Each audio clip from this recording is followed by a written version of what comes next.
Donc bonjour tout le monde, bienvenue à ce nouvel épisode de l'Audio Brio. Très content d'être avec vous encore aujourd'hui. On poursuit sur cette belle lancée, on a des bons commentaires, on a une belle rétro là, des gens sur notre balado. Donc on poursuit sur notre lancée. Il y en a plusieurs qui vont arriver dans les prochains mois. Très intéressants, des sujets super intéressants là, comme la nutrition, comme la santé financière aussi qui vont venir, qui sortent un petit peu plus de santé organisationnelle et santé psychologique qu'on couvre un petit peu plus. Donc, restez à l'affût pour ça. Aujourd'hui, j'ai la chance d'être avec une associée de Brio RH PAE, Vicky Champoux, qui est directrice générale du PAE également. Donc, je vais m'entretenir avec elle aujourd'hui sur un sujet super important. Investir dans un PAE ou un PAEF, c'est un choix payant. On va parler des PAE en général, on va faire un petit topo là-dessus. Salut Vicky! Bonjour Félix, bon matin! Comment ça va? Ça va bien, toi? Ça va super bien. Je suis vraiment content qu'on puisse avoir cette belle discussion-là ensemble. Donc, je te laisserai, d'entrée de jeu, peut-être faire un petit topo sur ton parcours et peut-être Brio aussi de manière générale un peu. Là. Ben écoute, depuis 2008, je suis une des fondatrices avec, on était 4 au départ, et puis j'ai pris le chapeau tout le début de ma carrière, les 15-20 premières années, c'était vraiment orienté sur la gestion des ressources humaines, le recrutement, la chasse de tête, l'accompagnement des gestionnaires. Et en 2011 est arrivé le projet du programme d'aide aux employés, qui est une acquisition. Et là, je venais du domaine de la formation, quand même de la relation d'aide. Hein, j'ai un bac en orientation.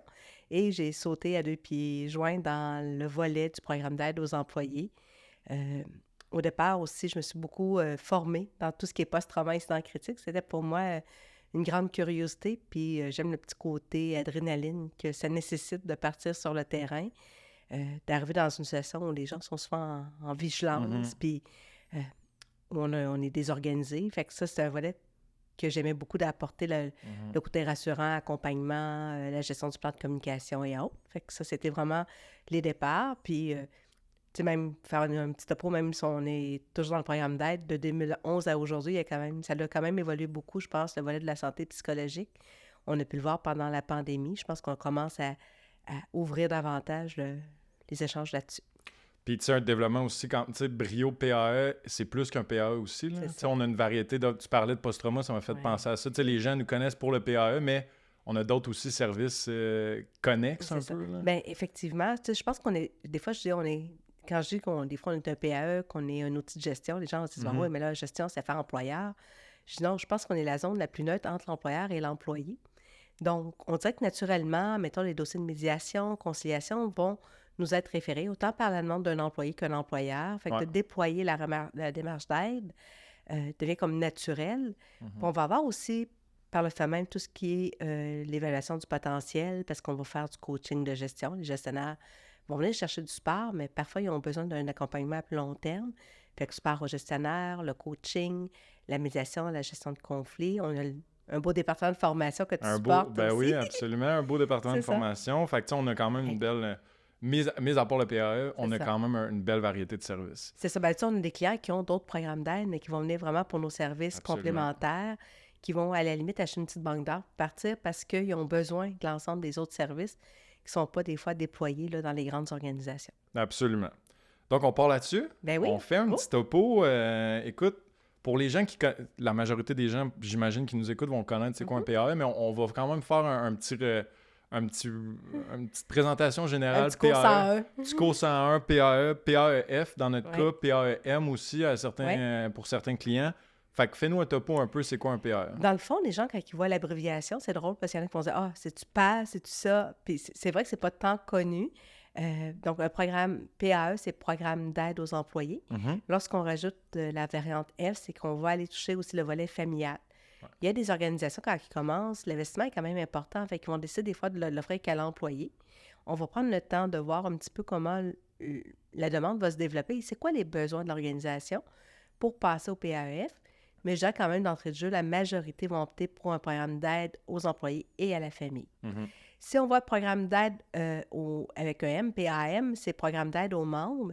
Donc, on dessert des associations, des centrales syndicales qui vont aimer utiliser davantage le programme d'aide aux membres parce que ce ne sont pas des employés qui ont accès au PAE. Je dirais même qu'on a le programme d'aide aux producteurs membres.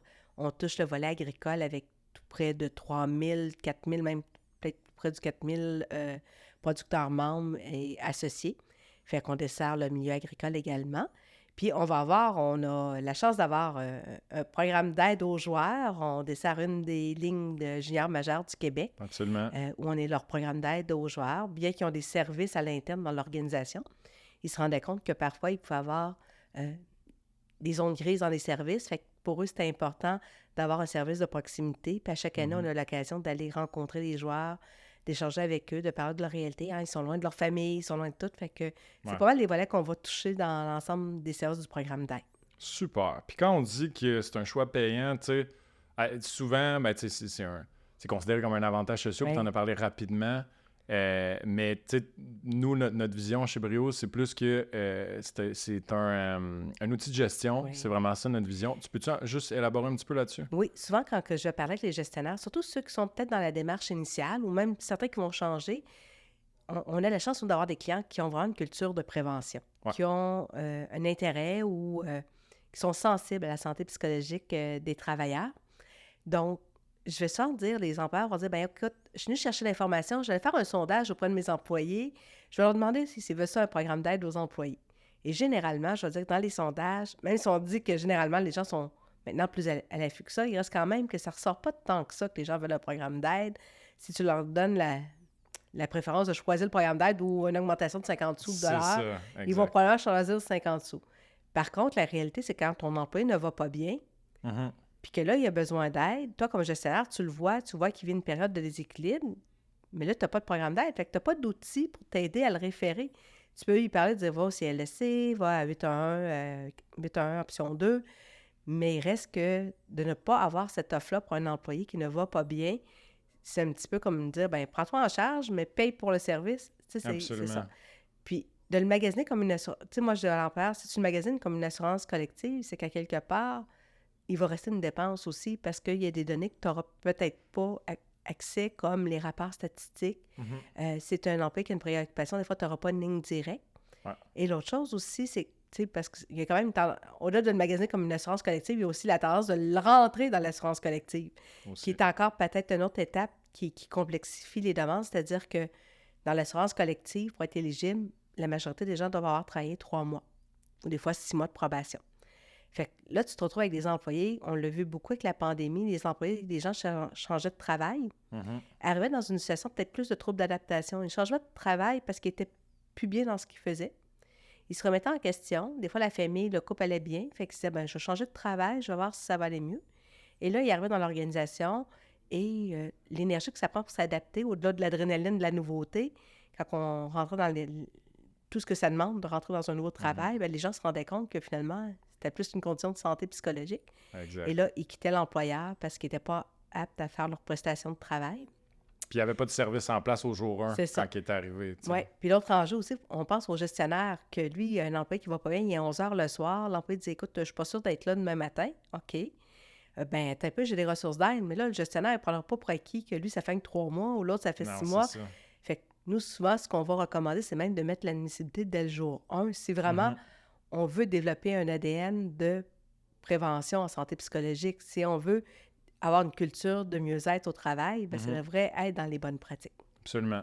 Puis si on vient un petit peu plus de manière générale sur le PAE, il y a aussi il y a un ensemble de services. Souvent, on pense à PAE, on pense santé psychologique, mais c'est pas que ça. Il y a différents services autres. Je pense au conseil financier, à la nutrition et d'autres services. Fait que ça aussi, c'est une réalité, c'est qu'un PAE, ça peut te supporter dans d'autres défis de la vie que des enjeux en lien avec la santé psychologique. Là. Effectivement. Souvent, même quand on voit, nous, des dossiers qui arrivent en mettant en détresse de santé financière, on va devoir combiner des fois les deux volets. Fait que, des fois, de base, des fois, les gens offrent 8 heures ou 10 heures. Puis on va dire, OK, ce plan-là, ça va m'en prendre 10. On n'a pas parlé encore un petit peu des éléments qui sont, pour moi, des incontournables dans le programme d'aide, qui sont la flexibilité et l'approche de bienveillance ou l'approche humaine, qui fait qu'on peut justement s'adapter. On a vu des PAE offrir des PAE illimités, mais dans l'entrée de jeu, ce qu'on sait dans les limités, c'est que tu peux ouvrir autant de dossiers que tu le souhaites, mais tu vas être souvent restreint à 3 heures et ça devient difficile d'avoir un plan d'intervention qui est propre à toi comme individu. Si une personne est en séparation, puis qu'elle arrive chez nous, puis que là, elle se dit, écoute, je ne sais pas si je vais pouvoir garder ma maison, c'est quoi le bon choix? Bien, de prendre le temps avec le planificateur financier, de faire l'évaluation, refaire son budget, évaluer c'est quoi les impacts que ça a pour elle. Parce qu'il y a des gens qui, année après année, se retrouvent en détresse à cause de situations financières. Et après ça, on se dit, bien, regarde, en parallèle, on va t'accompagner aussi sur ton support psychologique. On va pouvoir t'aider à te rétablir. Bien, à ce moment-là, c'est un tout.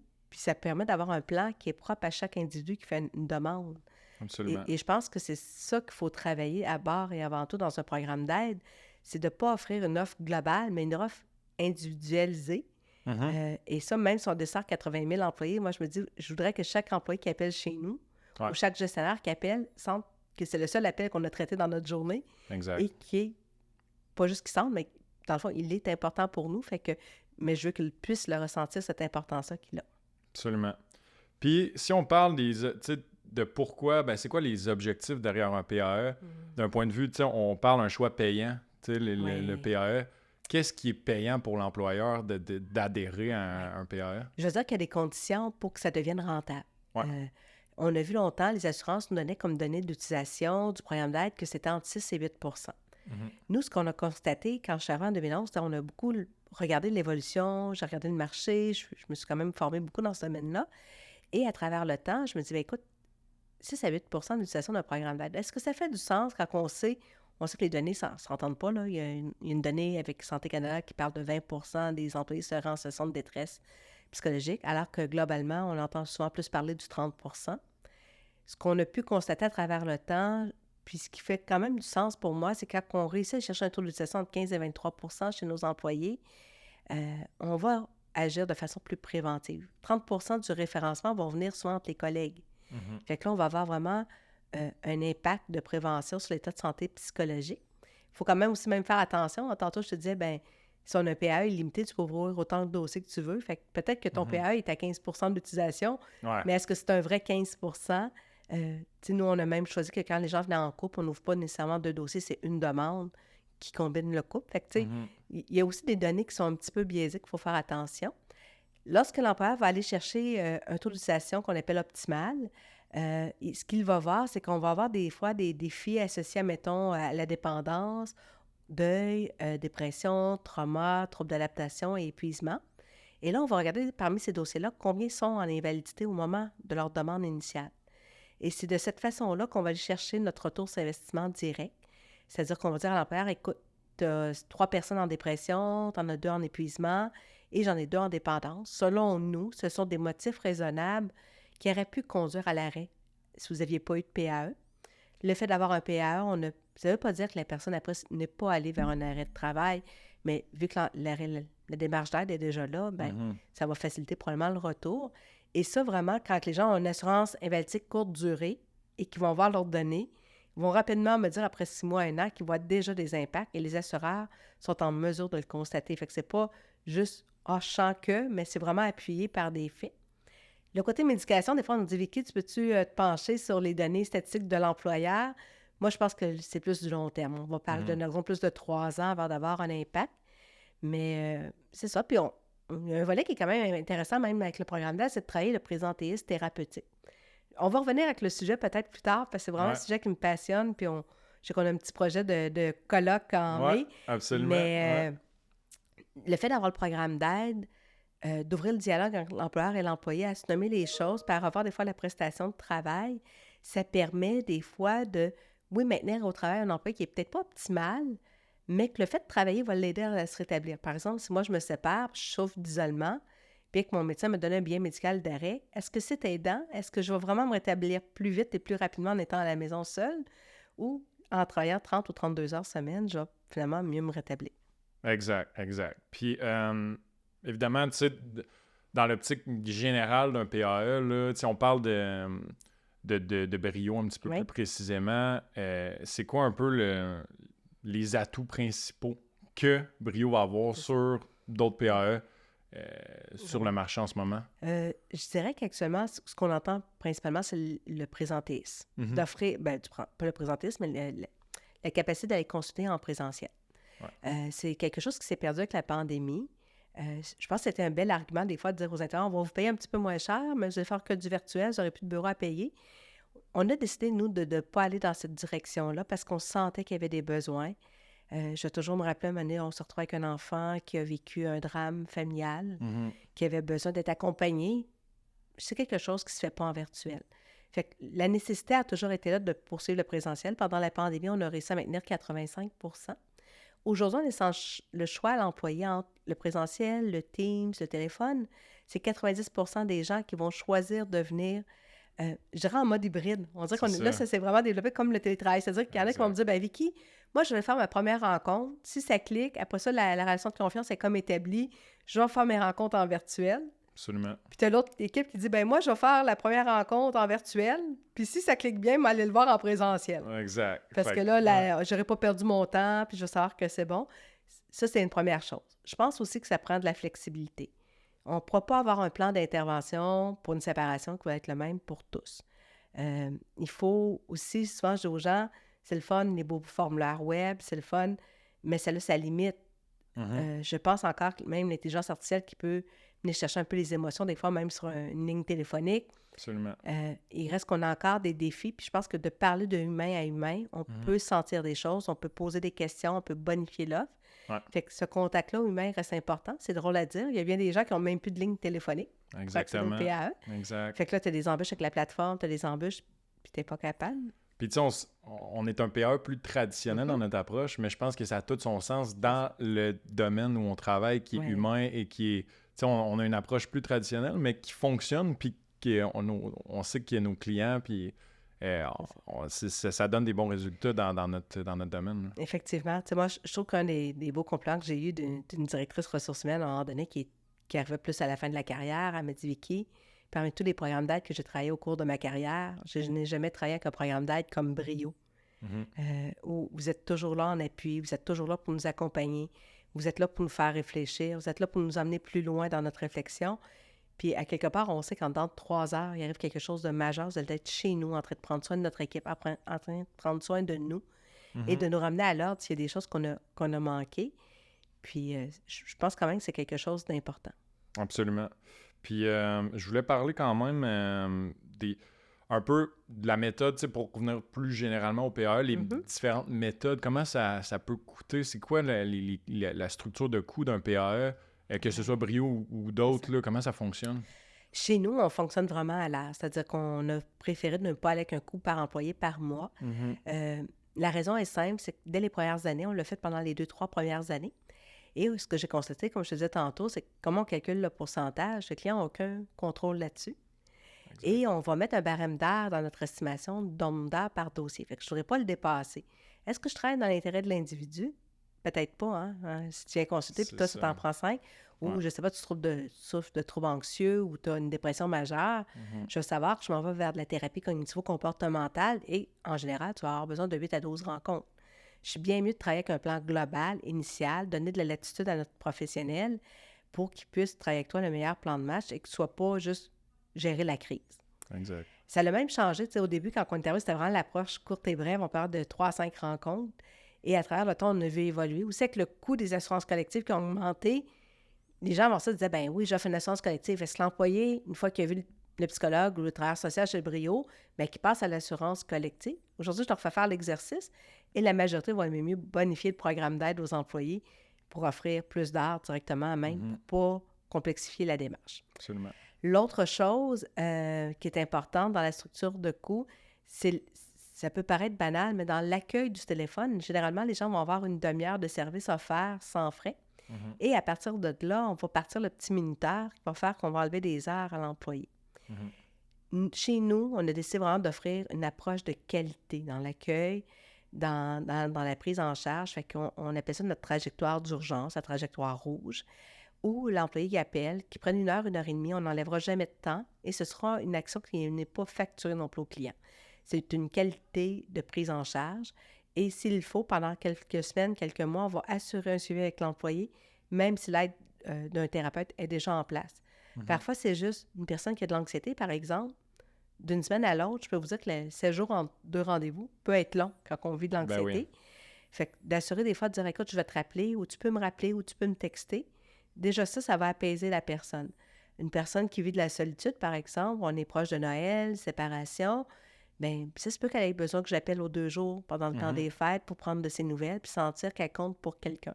Absolument. Puis ça, il faut que tu le fasses vraiment avec sincérité, avec un lien d'attachement. Puis je pense que c'est la force d'une équipe. Tu sais, nous, on choisit une équipe qui est formée en relation d'aide. Exact, c'est ce que j'allais dire. On a une équipe de coordonnateurs aux appels qui ont la ligne, qui ont une formation universitaire là, en relation d'aide. Mais tu sais, les critères de base, nous, c'est une formation, un bac universitaire. Ensuite, il faut être formé au niveau des bonnes pratiques prévention suicide. On est formé même au niveau du risque d'homicide. Fait que tout ce qui touche après ça, dépendance, stress, anxiété, enjeux relationnels. Je ne vous dirais pas ça se peut qu'un jour qu'on soit au dépourvu. On a quand même 1200 professionnels qu'on connaît. On a une équipe de 30 professionnels dans l'équipe de post-trauma et incidents critiques. On aura toujours, je pense, une capacité à aller au-devant ou à aller chercher l'information si on ne l'a pas. La force du réseau. C'est ça. On a bâti un réseau de professionnels très solide avec les années. Puis c'est ce qui nous permet aujourd'hui d'assurer une qualité de service. Moi-même, les 6 premières années, j'ai fait beaucoup de garde. Puis je me rappelle toujours un soir, j'ai une personne avec qui je discute. Puis je trouve... Tu sais, des fois, la connexion, on sent qu'il y a quelque chose qui se passe pas. Il y a eu beaucoup de sens dans ce qu'on fait, dans notre travail. Absolument. Puis là, je me disais, écoute, je suis pas sûre que j'ai les bons mots. Je suis pas sûre... Je sens pas que mon filet de protection, les mailles sont assez serrées pour pouvoir me coucher ce soir et être rassurée. Et j'avais en tête le thérapeute que ça prenait. Fait que j'ai demandé à la personne, je disais, écoute, je sens que vous auriez besoin d'un peu plus que ce que je peux vous offrir ce soir. Je sens que je ne suis pas capable de vous apaiser. Me permettrez-vous d'appeler tel thérapeute? Il pourrait vous appeler en dedans d'une demi-heure. On a mis ça en place. Tu sais, cette approche-là, je pense que quand on travaille avec des applications, qu'on travaille où on n'a pas de ligne téléphonique, ça devient difficile d'assurer ce filet-là. Absolument. Très intéressant. Très intéressant. Écoute, ça fait déjà... On est déjà à côté dans notre temps. Hey, on a fait un bon petit bout. On aurait pu encore là en parler super longtemps. Y a-tu quelque chose, c'est ça? J'aurais peut-être un dernier conseil. On sait qu'on est dans l'ère technologique. Félix, vous êtes là-dedans. Des fois, on fait des débats entre nous, de dire... Hey, c'est le fun de l'application, c'est... Productivité, c'est hot, tu sais, c'est cool. Puis, tu sais, même, je me suis déjà fait dire, hey, c'est cool, je suis à la compétition, ils ont un bottin de tous les intervenants, on peut choisir qui on veut. Mais tu sais, nous, on a connu les pages jaunes, à mon âge, fait que choisir parmi les pages jaunes, tu connais pas l'approche, tu connais pas, des fois, est-ce que le fit va être là ou non? Je pense que ça sera jamais comme choisir.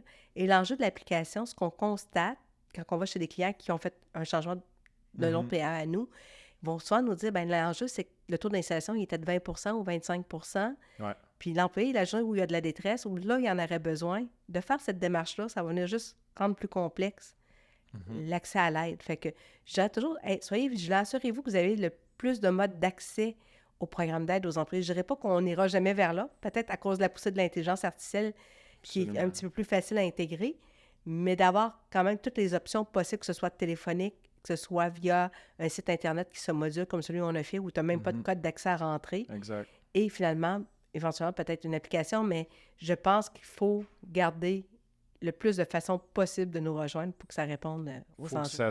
Faut que ça soit facile pour l'employé de se mettre en action. Déjà que souvent, c'est un très grand pas de se mettre en action pour communiquer avec le PAE, que ce soit facile, le plus simple pour lui puis le plus efficace. J'aimerais peut-être aussi rajouter une petite chose. On n'a pas parlé beaucoup de nos gestionnaires aussi. Ben oui. Le PAE quand on disait tantôt, le PAE est un outil de gestion. Pour les gestionnaires, les chefs d'équipe, les superviseurs, qui travaillent au quotidien avec des gens qui ne vont pas bien, qui ont des détresses, qui se désorganisent. Tu sais, des fois, nous, on a une petite rencontre qui s'appelle la présentation aux gestionnaires, où on leur explique aussi comment référer. Mais avant ça, avant comment savoir référer, il faut savoir aussi comment identifier la détresse psychologique.